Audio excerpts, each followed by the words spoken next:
Portal भरती संदर्भात आपण आपल्या या सोशल मीडियाच्या माध्यमातून नेहमीच रस्त्यावरची लढाई असेल, ग्राउंडवरती पाठपुरावा करत असतो. आणि आता तुम्हा सर्वांसाठी आनंदाची बातमी ती म्हणजे अशी की पोर्टल रजिस्ट्रेशन संदर्भात मित्रांनो, हे रजिस्ट्रेशन सुरू हवं, 100% पदभरती हवी, त्याच्यामध्ये वेगवेगळे नियम हवेत. यासाठी नुकतंच आपण मंत्रालयामध्ये 18 सप्टेंबरला आपण व्हिजिट केली होती. 18 सप्टेंबरला गुरुवार होता. 19 सप्टेंबरला त्या संदर्भातला मेल सकाळी 11 वाजता आयुक्त साहेबांना पाठवण्यात आला आणि त्याच्या संदर्भातलं पत्रक सुद्धा निघालेलं आहे. ते तुम्हाला लवकरच म्हणजे या सोशल मीडियाच्या माध्यमातून ट्विटरला तुम्ही सर्च करा बालुशा माने म्हणून, तुम्हाला तिथं सुद्धा ते मिळून जाईल.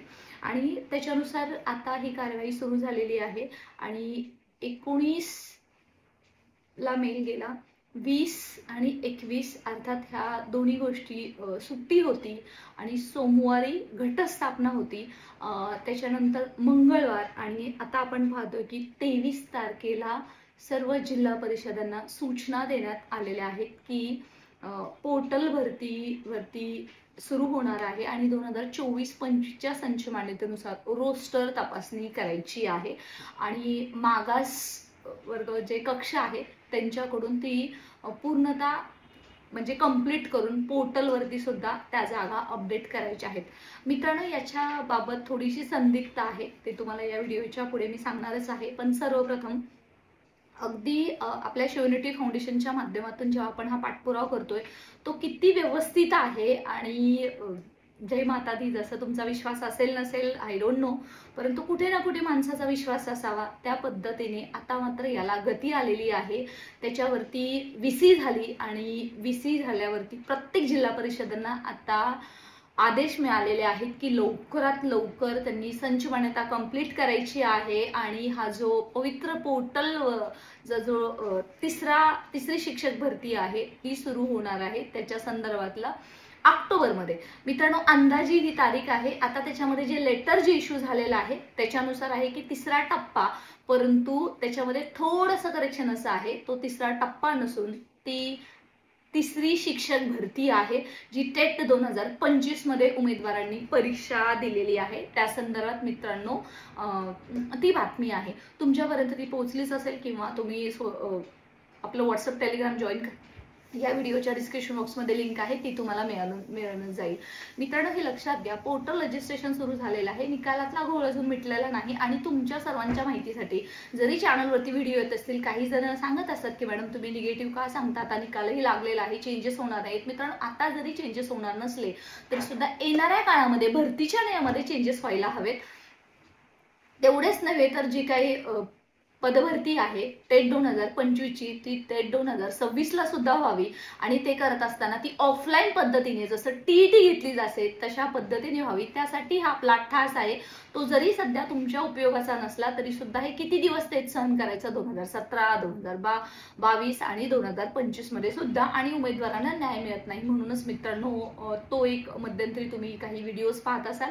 आणि आता मात्र तुमच्या सर्वांसाठी एक आशेचा किरण निर्माण झालेला आहे, तो म्हणजे पोर्टलवरती जे रजिस्ट्रेशन आहे ते ऑक्टोबर एंडिंग पर्यंत हार्डली नोव्हेंबर महिन्यामध्ये सुरू झालेलं तुम्हाला दिसेल. आणि मित्रांनो, तुमच्या सर्वांच्या माहितीसाठी सध्या आचारसंहिता आहे, त्यामुळे आचारसंहितेच्या पूर्वी रजिस्ट्रेशन सुरू होणं तितकंच गरजेचं आहे. सो नेक्स्ट टाइम जेव्हा आपण आयुक्त कार्यालयामध्ये त्याचबरोबर मंत्रालयात शिक्षक भरती संदर्भात फॉलोअप घेणार आहोत, आता जर आपली मागणी आहे ती तर जवळपास मान्यच होत आहे की पोर्टलवरती रजिस्ट्रेशन करून जुन्या संच मान्यतेनुसार 100% पदभरती करण्यात यावी. आता मित्रांनो, हे लक्षात घ्या, अजून संच मान्यतेचा निर्णय रद्द झालेला नाहीये आणि त्याच्यामध्ये आपण जुन्या संच मान्यतेनुसार शिक्षक भरतीची जरी मागणी करत असलो तरी आपण 100% पदभरतीची मागणी करते. कारण आपलं एकच टार्गेट आहे, जेवढ्यापर्यंत हा व्हिडिओ पोहोचतोय तिथपर्यंत पोहोचवा की कमीत कमी 30,000 शिक्षक भरती झालीच पाहिजे. शासनाचे परिपत्र खूप येतात आहे, लाखो जागा रिक्त आहे, जवळपास 10 लाख जागा पूर्ण राज्यामध्ये रिक्त असताना महाराष्ट्र राज्यामध्ये ते भरणं कंपल्सरी आहे. म्हणूनच जर 100% पदभरती झाली, जरी संच मान्यतेचा निर्णय रद्द झाला नाही झाला तरी सुद्धा जर 100% पदभरती झाली तर मात्र याला आता गती येणार आहे. त्यासाठी लवकरच आपण अजितदादांची भेट सुद्धा घेणार आहोत, कारण गरजेचं आहे सध्या त्याच्यासाठी करण्यासाठी ग्राउंडवर उतरून काम करणं. जरी आता बरेच अभियोग्यताधारक आहेत ते सुद्धा सांगत आहेत की मॅडम तुमचं आम्हाला एक लेटर हेड द्या आणि आम्ही सध्या जिल्हा परिषद आहे तिथं पाठपुरावा करतो. मला तुम्हाला एकच सांगायचं आहे मित्रांनो, आपलं जी स्ट्रॅटेजी आहे ती व्यवस्थित असायला हवी, म्हणजे त्याच्यामध्ये कोणताही गोंधळ नको. आता जिल्हा परिषदेला किती जरी तुम्ही जाऊन तिथं सांगितलं, उपोषण केलं, आमरण उपोषण केलं, तरी ते तुमचं काय ऐकतील? जर वरून आदेश आले तर मात्र त्यांना ऐकावंच लागेल. सो माझी तुम्हाला एकच रिक्वेस्ट आहे, तुम्ही जिल्हा परिषदेकडे जे फॉलोअप घेतात आहे त्यांना खरंच शुभेच्छा, परंतु ते करत असताना सुद्धा तुम्ही मंत्रालयात, आयुक्त कार्यालयात, त्याचबरोबर वेगवेगळे मंत्री यांच्याकडे फॉलोअप घ्या, कारण तीच एकदम योग्य स्ट्रॅटेजी असणार आहे. या संदर्भात कालच शिक्षण मंत्र्यांची काही आपले अभियोग्यताधारक ते सुद्धा भेटलेले आहेत. आणि मित्रांनो, जसं मी तुम्हाला सांगते तसं सध्या नियमावली बनत आहे, एखाद्या विषयाला किती वेटेज असावं, कोणाला अलाउ केलं जावं, कोणाला प्रेफरन्सेस द्यावेत, कोणाला नाही, या संदर्भात. आणि त्या संदर्भात सध्या जर तुमचा कोणता विषय असेल तर फटाफट फॉलोअप घ्यायचा आहे. सध्या सायन्सचे जे बऱ्याच स्ट्रीम आहेत त्यांना मॅथ्स आणि गणित आहे ते एकत्रित प्रेफरन्सेस येत नाहीत. त्याच्यासाठी BSc ॲग्रिकल्चर असतील किंवा कम्प्युटर सायन्स असेल, अशा बऱ्याच स्ट्रीम आहेत, ते वेगवेगळे पाठपुरावा करत आहेत. लवकरच आपण त्याच्याबद्दल डिटेल सुद्धा तुम्हाला देऊ. आणि ज्यांना असं वाटतंय की आपल्याला जागा येणार नाहीत, आपल्याला संधी मिळणार नाही, त्यांनी सुद्धा पाठपुरावा करायला हरकत नाही. हा व्हिडिओ माझा अजून कला, क्रीडा, कार्यानुभव या शिक्षकांना सुद्धा मला या व्हिडिओच्या माध्यमातून सांगायचं आहे. मित्रांनो, पोर्टलला रजिस्ट्रेशन सुरू होतंय ऑक्टोबर एंडिंग हार्डली नोव्हेंबर पर्यंत, आणि त्याच्यानंतर आचारसंहिता लागतील. त्या आचारसंहितेचा शिक्षक भरतीवरती परिणाम होईल का, त्याच्यावरती आपण नंतर नक्कीच या सोशल मीडियाच्या माध्यमातून बोलूया. सबस्क्राईब करायचं आहे, नोटिफिकेशन ऑन करून ठेवायचं आहे, जेणेकरून तुम्हाला ऑथेंटिक इन्फॉर्मेशन मिळतच राहील. कारण बरेच GR निघालेले आहेत, परंतु त्याचं इम्प्लिमेंटेशन करणं गरजेचं आहे आणि कुणीतरी सांगावं लागतं. तुम्ही म्हणाल की मॅडम IAS अधिकारी आहेत आणि ते एवढं सगळं भरती करतात, वर्षानुवर्षाचा अनुभव आहे, पण तुमच्या एक लक्षात आलं असेल, नेहमी अधिकारी हे बदलत असतात आणि अधिकारी बदलत असल्यामुळे एक सुजाण नागरिक म्हणून, सुशिक्षित शिक्षक, भावी शिक्षक म्हणून तुम्हाला याच्यावरती काम करणं ही तितकंच गरजेचं आहे. म्हणून ज्यांना असं वाटतंय की आपल्याला जागा यायला पाहिजेत, आपल्याला संधी मिळाली पाहिजे, जे काही GR असतील, जे काही तुमचा 2022च्या शिक्षक भरतीचा पाठपुरावा असेल तो तुम्ही आता सुरू करा आणि जेणेकरून तुम्हाला त्याने मात्र संधी मिळणार आहे. त्याचबरोबर आपण एक 2 मुद्दे घेतलेले आहेत, ते म्हणजे नोटिफिकेशनचे एज ग्राह्य धरण्यात यावं आणि माजी सैनिक 2022चा राऊंड, त्याचबरोबर रिक्तापात्र गैरहजर राऊंड. मित्रांनो, त्याच्यामध्ये रिक्तापात्र गैरहजर बद्दल तुम्हाला डिटेल्समध्ये सांगितलं जाईल, कारण त्याच्यावरती इतकं पॉझिटिव्ह नाहीये, परंतु माजी सैनिकचा जो राऊंड आहे त्याच्या संदर्भात नक्कीच आपण फॉलोअप घेतो आणि तो त्यांना लावावाच लागणार आहे 2022च्या शिक्षक भरती संदर्भात. आणि 25च्या शिक्षक भरती संदर्भात बऱ्याच आपण मागण्या केलेल्या आहेत, त्याच्या संदर्भात आपली एक नियोजित बैठक सुद्धा होणार आहे. तुमच्या सर्वांची हीच अपेक्षा आहे, तुमच्या सर्वांकडून एक प्रामाणिक एक अपेक्षा आहे की मित्रांनो, तुम्ही एकमेकांना सपोर्ट करा आणि तुम्ही हे सहकार्य फार महत्त्वाचं आहे. वाटलं होतं की पोर्टल रजिस्ट्रेशनसाठी आपल्याला लढावं लागेल, रस्त्यावर उतरावं लागेल, तेव्हा मात्र आपण लढूच. यांनी आता ऑक्टोबर एंडिंग पर्यंत सांगितलेलं आहे. पत्रक लवकरच निघेल, मी तुम्हाला या सोशल मीडियाच्या माध्यमातून किंवा लाईव्हद्वारे तुम्हाला सांगेलच.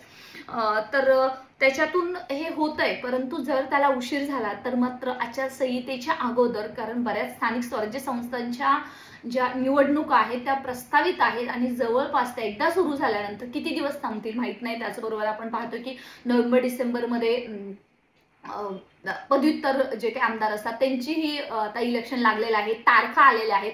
त्याच्यासाठी त्याच्या अगोदर एकदा का रजिस्ट्रेशन सुरू झालं की मग आपला बराच हा ताण आहे तो कमी होतोय. म्हणूनच मित्रांनो, संजीवनी त्या संदर्भात पॉझिटिव्ह निर्णय येईलच, परंतु त्याच्या अगोदर आपण सर्व पॉझिटिव्ह राहूया आणि आपण लढूया आणि जिंकूया सुद्धा. पोर्टल रजिस्ट्रेशन सुरू होते, त्याच्यासाठी कोणती कोणती कागदपत्र तुम्ही रेडी करून ठेवायला हवे, तुम्हाला त्याच्याबद्दल माहिती असेलच, नसेलच तर नक्कीच नेक्स्ट येणाऱ्या कोणत्या एका तरी व्हिडिओमध्ये तुम्हाला त्याच्याबद्दल पूर्णतः मार्गदर्शन केलं जाईल.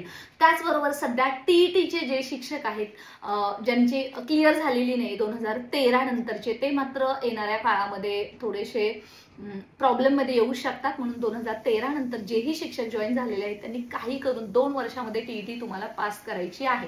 आणि त्याचसाठी मित्रांनो असे बरेच इश्यू आहेत. जागा कशा येतील तर मित्रांनो, जागेसाठी अर्थात जागा क्रिएट होणार आहेत. संच मान्यतेबद्दल निर्णय आला तर वेल अँड गुड, नाही आला तरी सुद्धा 100% पदभरतीसाठी श्युरिटी फाउंडेशनच्या माध्यमातून आपण प्रयत्न करूया. आणि जो आपण तुम्हाला शब्द दिलेला आहे टेट 2025च्या शिक्षक भरतीच्या माध्यमातून 25 ते 30 हजार जागा या शिक्षक भरतीतून भरलाच पाहिजे. त्याच्यासाठी करण्यासाठी मला तुमच्या सर्वांचं सहकार्य हवं आहे।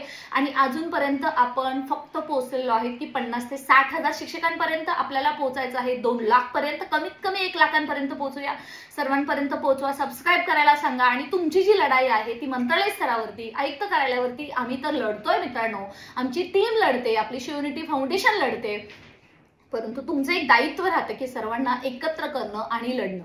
आणि हो, अजून एकदा मला तीच गोष्ट सांगावीशी वाटते की पुरावा करत असताना योग्य दिशा त्याला असायला हवी, चुकीच्या दिशेने करू नका, तिथं काहीच होणार नाहीये। 2022 मध्ये असेच हजारो उमेदवार हजारो झेडपींवरती जात होते, तिथून जागा आणण्याचा प्रयत्न करत होते, बऱ्याच गोष्टी त्यांनी केलेल्या आहेत, त्याचा थोड्याफार प्रमाणात फायदा झाला, परंतु आता गरज आहे पोर्टलला गती देण्याची। आणि एकदा पोर्टलला गती आली की मात्र रजिस्ट्रेशन सुरू होण्यासाठी, कंप्लीट फॉर्म सेल्फ सर्टिफाय करण्यासाठी 1 महिना जातो आणि त्या महिन्यामध्ये आपल्याला गरज आहे की झेडपींना व्हिजिट करण्याची, पोर्टलला जागा द्या म्हणून रिक्वेस्ट करण्याची आता गरज नाहीये। कदाचित तुम्हाला याच्यामध्ये निगेटिव्हिटी वाटत असेल, कोण काम करते म्हणून असं वाटत असेल, मला अजिबात सांगायचं नाही, जे योग्य आहे तेच मी बोलेल। आज तुम्हाला राग आला तरी उद्याच्या येणाऱ्या काळामध्ये तुम्हाला ही जी परिस्थिती आहे ती दिसेलच। आणि म्हणूनच आपण घाबरत नाही, कुणाचं खात नाही, कुणाच्या बापाला घाबरत नाही, इतकं सिंपल आहे। आणि भगवंताच्या कृपेनं एवढं सगळं आपल्याला मिळालेलं आहे, फक्त तुम्हाला एक हक्काची नोकरी मिळवून द्यावी म्हणूनच मित्रांनो हा प्रामाणिक प्रयत्न आहे। त्याचबरोबर काही आपण जे मंत्रालयामध्ये जे काही मागण्या केल्या होत्या त्याच्या संदर्भात सुद्धा, आणि त्याचबरोबर हो, सर्वात महत्त्वाचा मुद्दा म्हणजे विभागवार शिक्षक भरती। मित्रांनो, तो मुद्दा किती योग्य आहे किती अयोग्य आहे ह्या जरी वेगवेगळ्या बाजू असल्या, जिल्हावार शिक्षक भरती ह्या जरी वेगवेगळ्या बाजू असल्या तरी प्रथमतः त्याच्यामध्ये एक पॉझिटिव्ह सकारात्मक गोष्ट अशी आहे की पोर्टलद्वारे जेव्हा तुम्ही शिक्षक होताय, पती पत्नी एकत्रीकरण किंवा कोणत्याही कारणास्तव तुम्हाला जिल्हा बदली मिळत नाहीये, त्यामुळे आणि तुम्हाला हे प्रिफरन्सेस कधी द्यायचे असतात तर जेव्हा तुमचं पोर्टलवरती रजिस्ट्रेशन होतं, संस्थेच्या जागा आहे तर तेव्हा मात्र तुम्हाला द्यायचे असतात। त्यामुळे त्याच्याबद्दल थोडंसं सकारात्मक मलाही वाटतंय की उद्या जिल्हा बदली नसेल तर एखादा उमेदवार, बीडचा उमेदवार उद्याच्याला रत्नागिरीला जाऊन त्याला तिकडे संसार थाटावा लागणार आहे, कारण तो स्वतःच्या जिल्ह्यामध्ये येऊ शकणार नाही जसे बाकीचे शिक्षक येत होते 2017च्या अगोदर। 2017 मध्ये सुद्धा जे शिक्षक लागलेले आहेत त्यांचे काही परिणामानं काही अंशिक त्यांची जिल्हा बदली झालेली आहे, परंतु 22च्या भरतीमध्ये कंप्लीट ना आहे आणि म्हणूनच ती गरज सुद्धा आहे आणि ती महत्त्वाचं सुद्धा आहे। येणाऱ्या काळामध्ये आपल्याला समजेल, त्या संदर्भात मंत्रालयात आपल्या फाउंडेशनच्या काही आणि बाकीच्या संघटनांच्या काही मीटिंग्स होणार आहेत, त्याच्यामध्ये सुद्धा तुम्हाला अपडेट देतच राहू। सर्वप्रथम या नवरात्रीमध्ये अर्थातच एकच आपण आशेचा किरण घेऊन आलेलो आहोत की पोर्टल भरतीला गती येते आणि पोर्टल रजिस्ट्रेशन जे नेहमी मी तुम्हाला सांगत होते की 4 महिने लागतील की 5 महिने लागतील मला माहित नाही, परंतु आज खरंच तुम्हाला मलाच सांगायला आनंद होतोय की याला मात्र गती येते। October ending max to max November मध्ये पोर्टल सुरू होते आणि सुरूच झालं पाहिजे। जसं मी तुम्हाला सांगितलेलं आहे की 2 ऑक्टोबर नंतर आपण एक मोठा डिसिजन घेणार आहोत की पोर्टल भरती संदर्भात पुढची दिशा काय असेल। त्यासाठी आपल्याला 2 ऑक्टोबर पर्यंत जास्तीत जास्त अभियोग्यता धारकांपर्यंत पोहोचायचं आहे। त्याचबरोबर टप्प्यामध्ये जे उमेदवारांचा कार्यक्रम होतो तो व्हायला नको, एकाच टप्प्यामध्ये भरती असताना एक उमेदवार पुन्हा कसा लागणार नाही याची सुद्धा काळजी घेणं गरजेचं आहे। आणि हो, सर्वात महत्त्वाचं, काही उमेदवार आहेत की ते ऑलरेडी पोर्टल भरतीद्वारे 2022च्या शिक्षक भरतीत लागलेले आहेत, आता ते 2025 साठी एलिजिबल आहेत का, तर मित्रांनो संविधानानुसार तुम्ही त्यांना रोखू शकत नाहीत, परंतु एका नोकरीसाठी तुम्ही प्रत्येकाला रोखू शकता। 2022 मध्ये काही उमेदवारांनी 10% पद कपात करायला सांगितली, त्याच्यासाठी अगदी हिवाळी अधिवेशनामध्ये नागपूरला जाऊन एवढं सगळं गोंधळ घातला आणि त्याच्यामुळे सर्वांचा टप्प्यात कार्यक्रम झाला। आजही कितीतरी उमेदवार 32,000 पदभरती झालेली आहे 2022 ची। ऍक्च्युअल किती जॉईन झालेत माहितीये तुम्हाला? 20 ते 21,000। आज एवढी पद रिक्त झालेली आहेत, 10 ते 12,000 पद रिक्त राहणं, ते पण शिक्षक भरतीमध्ये, इथं एका पदासाठी मारामारी आहे, कारण एकाच उमेदवाराला संधी मिळालेली आहे, ती 4 वेळा नव्हे तर 5 वेळा एकाच भरतीमध्ये एकाच परीक्षेमध्ये संधी मिळालेली आहे। असं व्हायला नको, ते केवळ आणि केवळ 13 ऑक्टोबर 2024च्या जी आर नुसार, आणि मला असं वाटतं नाही 23च्या जी आर नुसार। त्याचमुळे मित्रांनो आता तसं व्हायला नको, याच्यासाठी कसून प्रयत्न करणं गरजेचं आहे आणि सध्याचा तुमचा फॉलोअप असायला हवा तो म्हणजे मंत्रालयात। नुकतं शिक्षण मंत्र्यांची सुद्धा अभियोग्यताधारकांनी भेट घेतली, त्यांनी सुद्धा हेच सांगितलं की आम्ही जे तुमचे जे सकारात्मक मुद्दे आहेत त्यांचा आम्ही विचार करू, आपणही लवकर त्यांच्यापर्यंत पोहोचणार आहोतच, कारण कसं आहे जेव्हा ऍक्च्युअल गरज असते तेव्हाच गेलेलं बरं। आणि मला असं वाटतं बरेच मुद्दे घेऊन आपण एकत्र चाललोय, तुमच्या प्रत्येक मुद्द्यावरती आपण विचार करतोय, प्रत्येक मुद्दे मांडण्याचा प्रयत्न करतोय, त्यामुळे थोडंफार इकडं तिकडं होत असतं, कुठं चुकत असेल तर नक्की सांगा, कारण तुम्हीच आहात माझ्यापेक्षा जास्त शिकलेले शिक्षक आहात, अनुभवी शिक्षक आहात, त्यामुळे तुमचं जे मार्गदर्शन आहे ते माझ्यासाठी अतिमोलाचं बहुमोलाचं ठरणार आहे. अशाच मार्गदर्शनासाठी आणि अशाच पाठपुराव्यासाठी मित्रांनो स्टे कनेक्टेड. लवकरच ट्विटरला तुम्हाला ते पत्रक सुद्धा दिसेल किंवा फेसबुकला वगैरे मी ते टाकेनच, कारण थोडंसं काही क्लेरिकल अब्सेंट असल्यामुळे ते पत्रक मला मिळू शकलेलं नाही, परंतु त्याच्यावरती कारवाई सुरू झालेली आहे. 18 तारखेला आपण निवेदन दिलं, 19 तारखेला मंत्रालयातून आयुक्त साहेबांना मेल गेलेला आहे, त्याच्यावरती VC झालेली आहे आणि आता मात्र पत्रक सुद्धा निघालेलं आहे सर्व झेडपींना. आणि मित्रांनो याचमुळे पोर्टल रजिस्ट्रेशनला गती आलेली आहे. जो काही झोल आहे सध्या त्याच्यामध्ये रेक्टिफाय होणार नाही, हे सुद्धा तितकंच खरं आहे. परंतु असं ज्या चुका आहेत त्या पुन्हा होऊ नयेत त्याच्यासाठी लढाई नको का, त्याच्यासाठी कोर्टात जायला नको का, याच्यासाठी आपण लढतोय. सिस्टम मध्ये बदल व्हायचा असेल वेळ लागतो, परंतु जर कंटिन्यू जर आपण त्याच्या पाठी लढत राहिलो तर मात्र त्याला नक्कीच न्याय मिळतो. हा व्हिडिओ तुमच्यामध्ये सकारात्मकता घेऊन आलेलाच असेल, कारण आपण नवरात्रीमध्ये देवीची पूजा करत असतो. तुम्ही जरी करत नसाल तर हा युनिवर्स आहे, आपण इतकं पॉझिटिव्ह आहोत तेवढंच आपण असंच पॉझिटिव्ह राहूयात. संच मान्यते संदर्भात प्रेसिपी टाकलेली आहे, अजूनही वकिलांना डेट मिळालेली नाहीये. 30 सप्टेंबर पर्यंत संच मान्यत्या संदर्भात कार्यवाही होणं अपेक्षित आहे माननीय महेश पालकरजींच्या लेटरच्या माध्यमातून. त्याच्यासाठी आपण वकिलांच्या संपर्कात आहोत, त्याच्यावरती काय होतंय. आणि जर संच मान्यतेचा निर्णय रद्द झाला नाही तर आपण स्वतः अजितदादांची भेट घेऊया, शिक्षण मंत्र्यांची भेट घेऊया, 100% पदभरतीसाठी मागणी करूया. कारण मित्रांनो हे लक्षात घ्या, सध्या कंत्राटी शिक्षक भरलेले आहेत राज्यामध्ये. 75 ते 80 हजार कंत्राटी शिक्षक भरलेले आहेत, परंतु गरज आहे कारण सध्या विद्यार्थ्यांना शिक्षक नाहीये. त्यांना आपण काढत तुम्हाला घ्या ही चुकीची मागणी मला असं वाटते. परंतु ते आमची जोपर्यंत नियुक्ती होत नाही तोपर्यंत त्यांना कंटिन्यू ठेवलं तर विद्यार्थ्यांचं नुकसान होणार नाही. शेवटी शिक्षक कशासाठी आहेत तर विद्यार्थी आहेत म्हणून शिक्षक आहेत. NEP नुसार RT नुसार तुम्हाला सर्वांना न्याय मिळावा यासाठी आपण लढत आहोत आणि असंच लढत राहू. 1 लाख टार्गेट फक्त कुणीही विसरायचं नाहीये, कारण तिथपर्यंत जर पोहोचलो तरच मला सुद्धा आपल्या फाउंडेशनला सुद्धा डॉक्टर बाबासाहेब आंबेडकरांच्या संविधानावरती चालायला मात्र आपल्याला एक ऊर्जा मिळणार आहे. आणि अशाच महत्त्वपूर्ण माहितीसाठी मित्रांनो स्टे कनेक्टेड. तुम्ही स्वतः सुद्धा फॉलो घ्या, कोणावरती विश्वास ठेवायची गरज नाहीये, कोणाला 1 रुपया द्यायची गरज नाहीये, कारण तुम्हीच तुमच्या जीवनाचे शिल्पकार आहात. तुम्हाला शिक्षक व्हायचंय हे विसरू नका. त्यामुळे प्रत्येकाचा खालीचा तितकाच वाटा आहे. आम्ही प्रयत्न करतोय, आपण प्रयत्न करतोय, पण त्याला तुमच्या सर्वांची साथ हवी आहे. साथ द्या, हाक देतोय, साथ द्या याच अपेक्षेसह जय हिंद, जय भारत.